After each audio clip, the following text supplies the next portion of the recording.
Hello, and welcome again to Redacted Nuisance, that 10 to 15 minutes of me, Dr. J, using that as a pronoun, ranting on Tinternet, just kind of burbling away for about 10 to 15 minutes, and then produced with very low production values. It won't even be listened back to. Well, I'll do a quick quality check for the first 5 seconds, and if it sounds like the mic hasn't messed up, I'll put it up without listening to the rest of it. I will hear it at the same time as you do and go, oh, wow, that was an interesting take. And it's called Redacted Nuisance because I identify as queer and non-binary, and my ID or my gender identification officially is transgressive non-binary genderqueer. Thank you very much. Thank you to the New Zealand government for allowing me to do that. And I also identify as a queer nuisance. So why did I call it redacted nuisance and not queer nuisance? Simply because it's the only way to get around all of the blocks and parkour my way around the algorithms on the internet. And I'm also aware that there are some people who are in places where listening to something labelled as queer or explicitly being LGBTQ+, or calling itself gay or anything like that, would mean they would not be able to access it, or they would not be able to access it safely. So by calling it redacted nuisance, I keep it slightly out of the way. So I thought to rant on being queer enough, or the notion of being queer enough, because there is a policing that we do of what is queer enough. Am I queer enough to call myself queer? Am I queer enough to be a queer nuisance? Where is the boundaries of my queerness? Am I allowed, if I am queer within a capitalist and commercialist society, where are the boundaries? Am I allowed to partake of the capitalist system and maybe use my advantages there in other ways? Or should I reject the entire notion of capitalism, and is that the queer enough part of it? Where is that boundary? Is my desire to be inside the tent, or my style of being inside the tent rather than outside the tent, queer? Is the way that I approach things of sometimes getting inside the tent and sitting, if the master's tools cannot dismantle the master's house, as Audre Lorde says. Small smile for the fact that I've read Audre Lorde. It was a line from a very, very cool performer the other week at Bar Whatever. If the master's tools cannot dismantle the master's house, if I get the chance, if I use all of the privileges, all of the advantages that I have been given, unearned, unrequested, but I have these privileges, and some of them are a little bit fought for, if I can sit besides the people who are running the system and say, hey, half-sec, see this wall here? How about we just knock it out and expand it? And expand this room, and that would allow us to have more people in it, and that makes space for more queers, for more people of difference, because the problem isn't the elephant in the room. The problem isn't that there's a little bit of work that people need to do. The problem is the structure that we are forced into, the structure of society that privileges cis white straight men over anyone else.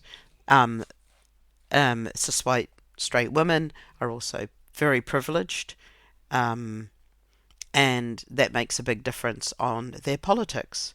That makes a big difference on how they perceive difference. They will often feel under threat, and I can kind of understand that a little bit, but also we need to dismantle the room, and I'm one of those people who I think queer, one of the best descriptions I saw of queer was from now as Prof, Associate Professor, but I love calling him as Prof, them Asprof. Asprof Joe Parslow gave a talk at ThoughtWorks about queer theory and what is queer theory, and it was a very cool introduction to queer theory. And one of the notions that he presented there was this constant reaching for an unrealizable utopia. That part of our queerness is this constant outstretch, this constant reaching towards something that we cannot quite realize, but we will reach towards it. And I really love that because I see a better world for us. I see a world where the patriarchy,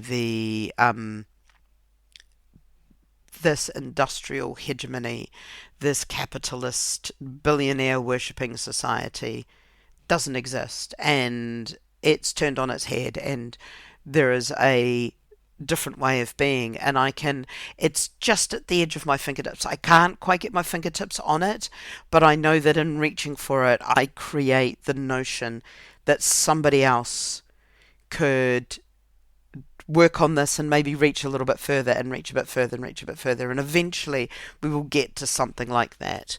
And my vision of it, I suppose, is informed by things like Ian M. Banks's The Culture series, and his notion of this kind of post singularity, post abundance, or full of abundance society where everyone has enough resources, everyone has enough healthcare, everyone has all the education that they want, everyone has everything that they could want. So then it becomes, and everything they could need, and then it becomes, what do you do then? Which I really love, because you end up with these wonderful worlds of abundance. You end up with these wonderful worlds where people don't feel pain unless they wish to feel pain. People don't feel diseases are not something that limit people's lives. People's lives are limited more by their imagination, more by, what they wish to do with their lives. And that to me is an amazing notion, and it feels very queer. It feels that informs the queerness of the world that I reach for. That informs part of it. And it's informed by a cis white straight man. But it was a cis white straight man who could imagine a world without some of those constraints on it, and created a world that is larger, that has queerness within it. And some of his characters are explicitly queer. Some of them can be read as queer. Some of them are queerer than others. Some of them, and it's not like he's just added in queer because he should. It's a very rich world. It's one I kind of like dipping in and out of. So that notion of queerness, am I queer enough? Am I queer enough because I can't protest? I'm physically not able to go and stand for hours in a protest. It would literally have me curled up in pain. I'm not. I do a job that is. I've got constraints on what I can say publicly because of my job, because I can work as a senior civil servant, so I have to abide by the rules that senior civil servants have to abide to. And some of that is keeping quiet on politics, or doing your politics subtly, doing your politics in a way I can fund people, I can support people in the background, but I can't support them publicly. I can see things and say, hey, I can say that I see something, but I can't offer any support for it.